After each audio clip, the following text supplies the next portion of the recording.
Good morning po sa inyo lahat. Isa pang muli yugto na ating daily Bible blessings.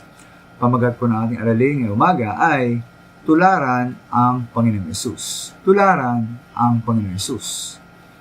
Para po sa akin ang isang napakalagang aspeto ng ating pagiging Kristiyano at may kaugnayan sa ating Panginoong Hesus ay binanggit po sa unang Juan 2:6.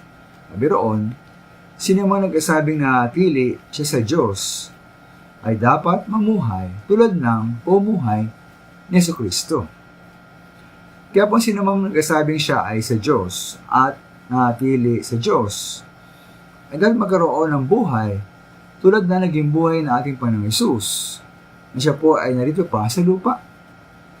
Ngayon po, malimit ating narinig, di po ba? Binabanggit, tinuturo at pinag-uusapan ang pagtitiwala sa ating Panginoon, ang pagmamahal sa ating Panginoon, at ang pagsunod sa mga turo ng ating Panginoon. Ngunit po, at ba pinag-isikapang mamuhay tulad na kanyang naging buhay, na mamuhay tulad ng ating Panginoong Hesus? Ano ba sinisikap na tularan ang kanyang halimbawa? Ngayon, manisinin pa ng iba na ang tularan ng Panginoong Hesus ay hindi makatotohanan, napakahirap. Dahil ibang-ibang sitwasyon noon ng ating Panginoong Hesus at siya isang natanging individual. Ngunit po, di ba napakalino po ng bersikulo? Dapat tayong mamuhay tulad ng pumuhay ng ating Panginoong Hesus.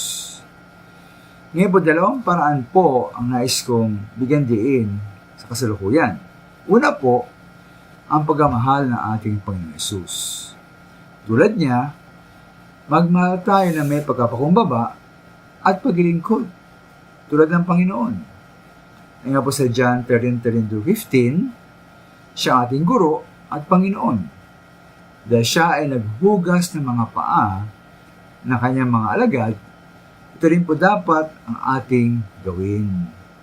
Siya ating halimbawa. Kalawa po ay sa 1 Pedro 2:21, na ang Panginoon po ay nagtiis para sa atin, dahil binigyan niya ng halimbawang dapat nating tularan. Ang pagtitiis po ng hirap ay bagay nga ng pagkatawag sa atin na ating Diyos. Kaya ngayon kung tayo po ay tunay na sa Diyos, wala tayong magagawa.